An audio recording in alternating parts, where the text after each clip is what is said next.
নমস্কাৰ, এটা ডাঙৰ খবৰ লৈ আহিছোঁ। অসমীয়াত 100ৰ ভিতৰত 100 নম্বৰ পোৱা শিক্ষাৰ্থী আছে চৰ অঞ্চলত। যিটো শিৱসাগৰ যোৰহাটৰ শিক্ষাৰ্থীয়ে অসমীয়াত ফেইল কৰিছে, তাৰ বিপৰীতে চৰত 100ৰ ভিতৰত 100 পাইছে মুছলমান শিক্ষাৰ্থীয়ে। চৰ অঞ্চলৰ মুছলমানক লৈ বা লোকক লৈ বা শিক্ষাৰ্থীক লৈ এইবাৰ অসম সাহিত্য সভাৰ সভাপতি বসন্ত কুমাৰ গোস্বামীয়ে ডাঙৰ মন্তব্য কৰিছে। তেখেতে কৈছে, মুছলমান মানে বিদেশী নহয়, সকলো মুছলমান বিদেশী হ'ব নোৱাৰে। চৰ চাপৰি লোকৰ বাবেহে সংখ্যালঘিষ্ঠ হোৱা নাই এতিয়া অসমীয়া। এনেদৰে এক তাৎপৰ্যপূৰ্ণ মন্তব্য আগবঢ়াইছে অসম সাহিত্য সভাৰ সভাপতিগৰাকীয়ে। তেখেতে আৰু কি কৈছে এই মুহূৰ্তত আমি সেই ডাঙৰ খবৰটো লৈ অহাৰ চেষ্টা কৰিছোঁ যে মুছলমান মানেই বিদেশী নহয়, মুছলমান মানেই বিদেশী নহয়, এই মন্তব্য কৰিছে অসম সাহিত্য সভাৰ সভাপতিয়ে। সকলো মুছলমান বিদেশী হ'ব নোৱাৰে, সকলো মুছলমান বিদেশী হ'ব নোৱাৰে বুলি উল্লেখ কৰিছে অসম সাহিত্য সভাৰ সভাপতিগৰাকীয়ে। চৰ চাপৰি লোকৰ বাবেহে সংখ্যালঘিষ্ঠ হোৱা নাই অসমীয়া। বড়ো আৰু মিচিঙে নিজকে বড়ো মিচিং বুলি পৰিচয় দিয়ে। বড়ো আৰু মিচিংসকলে নিজকে বড়ো মিচিং বুলিয়ে পৰিচয় দিয়ে, কিন্তু চৰ অঞ্চলৰ মুছলমানে নিজকে অসমীয়া বুলি পৰিচয় দিয়ে। চৰ অঞ্চলৰ মুছলমানসকলে নিজকে অসমীয়া বুলি পৰিচয় দিয়ে। চৰ অঞ্চলত এজনো শিক্ষাৰ্থীয়ে ফেইল কৰা নাই অসমীয়াত। 100ৰ ভিতৰত 100 নম্বৰ পোৱা শিক্ষাৰ্থী আছে চৰ অঞ্চলত।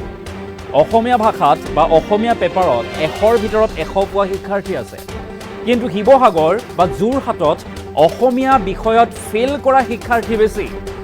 এই মন্তব্য অসম সাহিত্য সভাৰ সভাপতিগৰাকীৰ। চৰ চাপৰি লোকে সহযোগ নকৰিলে দ্বিতীয় শ্ৰেণী নাগৰিক হ'ব অসমীয়া। আৰু চৰৰ মুছলমানক লৈ অসম সাহিত্য সভাৰ সভাপতি বসন্ত কুমাৰ গোস্বামীৰ এই ডাঙৰ মন্তব্য। বসন্ত কুমাৰ গোস্বামীয়ে এটা ডাঙৰ মন্তব্য কৰি কৈছে যে মুছলমান মানেই বিদেশী নহয়, মুছলমান মানে বিদেশী নহয় বা চৰ অঞ্চলত বসবাস কৰিলে বুলিয়ে সকলো মুছলমান বিদেশী হ'ব নোৱাৰে। আৰু শেহতীয়াকৈ এটা তাৎপৰ্যপূৰ্ণ মন্তব্য আগবঢ়াইছে অসম সাহিত্য সভাৰ সভাপতিগৰাকীয়ে। চৰ চাপৰি লোকৰ বাবেহে সংখ্যালঘিষ্ঠ হোৱা নাই এতিয়া অসমীয়া। বড়ো আৰু মিচিংসকলে নিজকে বড়ো মিচিং বুলি পৰিচয় দিয়ে, কিন্তু চৰ অঞ্চলত যিসকল মুছলমান আছে তেখেতসকলে নিজকে অসমীয়া বুলি পৰিচয় দিয়ে।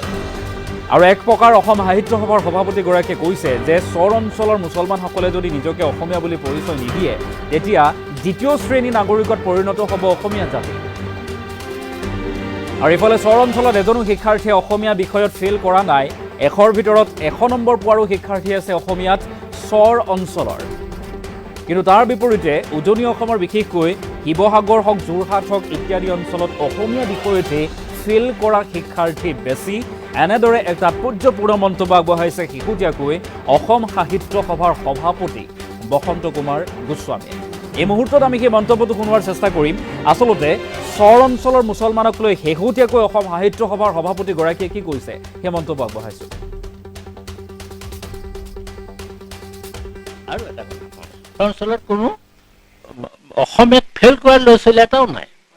মই হজ সমিতিৰ যেতিয়া বিদায় হৈছিলে তাত মই এটা বাক্য কৈছিলোঁ যে অসমীয়া ভাষা শুদ্ধকৈ লিখা আৰু অসমীয়াত 100ৰ ভিতৰত 100 নম্বৰ পোৱা ছাত্ৰ ছাত্ৰী চৰ অঞ্চলতহে আছে। আৰু এটা কথা মন কৰিব, কম বহুতেই কম। অসমীয়াত ফেইল কৰা লোকৰ সংখ্যা কম, বেছি মানে শিৱসাগৰ জিলা যোৰহাটত অসমীয়াত ফেইল কৰা ল'ৰা ছোৱালী বেছি, কিন্তু চৰ অঞ্চলত এটা ল'ৰা ছোৱালীও, মোৰ ষ্টেটিষ্টিক্স আছে, মই এনে কোৱা নাই, কোনো অসমীয়াত ফেইল কৰা নাই। সুন্দৰ। আৰু হাতৰ আখৰ আপুনি কি চাব, মুছলমান মাত্ৰেই বিদেশী নহয়, সকলো মুছলমান বিদেশী নহয়। বিদেশীলৈ অশ্ৰদ্ধা অসমীয়াৰ বাপতি সাহোন। জাকত জিন যোৱা বিদেশীলৈ শ্ৰদ্ধা, সিও আমাৰ বাপতি সাহোন। এই অঞ্চলটোৰ আমি এইখন এই কাৰণেই পাতিছোঁ যে যাতে এই অঞ্চলটোত বসবাস কৰা মানুহখিনিৰ মনটো ভাগি নাযায়। আৰু সেইকাৰণে আমি ভাবোঁ, অসম সাহিত্য সভাই ভাবে তেওঁলোক অসমীয়া লুইতপৰীয়া বুলি অসম সাহিত্য সভাই অনুভৱ কৰে। কাৰণ অসমীয়া ভাষাটোৰ এতিয়া 48% অসমীয়া ভাষাভাষী লোক আছে। অসমৰ লোকপিয়ল আহি আছে। এইবাৰ চৰ চাপৰিবাসীয়ে যদি সহযোগ নকৰে, অসমীয়া লোক ছেকেণ্ড ৰেট চিটিজেন হোৱাটো শতকৰা 100% খাটাং। আজি ইয়ালৈ আহিছোঁ, তেওঁলোকে আমাক কৈছে আমি কেতিয়াও ব নেলেখো, অয়ে লিখিম। গতিকে এইটো এটা অসমীয়া জাতিৰ বাবে আমাৰ এটা বৰ ইতিবাচক দিশ। চৰবাসীয়ে যদি অসমীয়া বুলি নকলেহেঁতেন 2031 চন, 2041 চন, 2051 চনত অসমীয়া ভাষাভাষী সংখ্যা লঘিষ্ঠ হ'লহেঁতেন।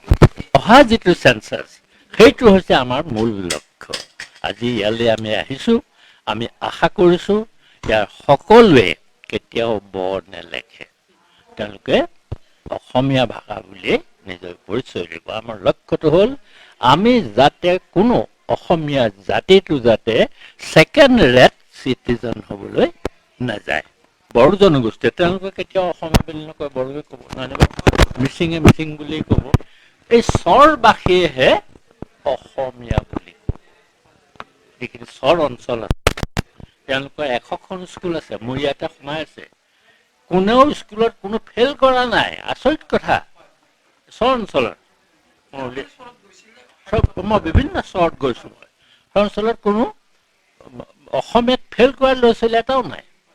মই হজ সমিতিৰ যেতিয়া বিদায় হৈছিলে, তাত মই এটা বাক্য কৈছিলোঁ যে অসমীয়া ভাষা শুদ্ধকৈ লিখা আৰু অসমীয়াত 100ৰ ভিতৰত 100 নম্বৰ পোৱা ছাত্ৰ ছাত্ৰী চৰ অঞ্চলতহে আছে। আৰু এটা কথা মন কৰিব, কম বহুতেই কম। অসমীয়াত ফেইল কৰা লোকৰ সংখ্যা কম, বেছি মানে শিৱসাগৰ জিলা, যোৰহাটত অসমীয়াত ফেইল কৰা ল'ৰা ছোৱালী বেছি, কিন্তু চৰ অঞ্চলত এটা ল'ৰা ছোৱালীও, মোৰ ষ্টেটিষ্টিক্স আছে, মই এনেই কোৱা নাই, কোনো অসমীয়াত ফেইল কৰা নাই। সুন্দৰ আৰু হাতৰ আখৰ আপুনি কি চাব।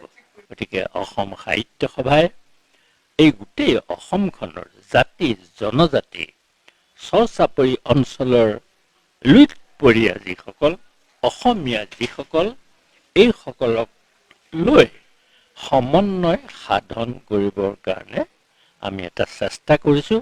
কিয় ৰাজনীতিয়ে সমাজখন ভাঙি থান বান কৰে, আৰু অসম সাহিত্য সভাই হ'ল সংস্কৃতিৰে সেই ভগা হাড়বোৰ জোৰা দিব লাগে বুলি অনুভৱ কৰি আমি কৈছিলে আহিছোঁ। গতিকে সেইটো বিষয়টো লৈ পেলাই মই অঞ্চলত কোনো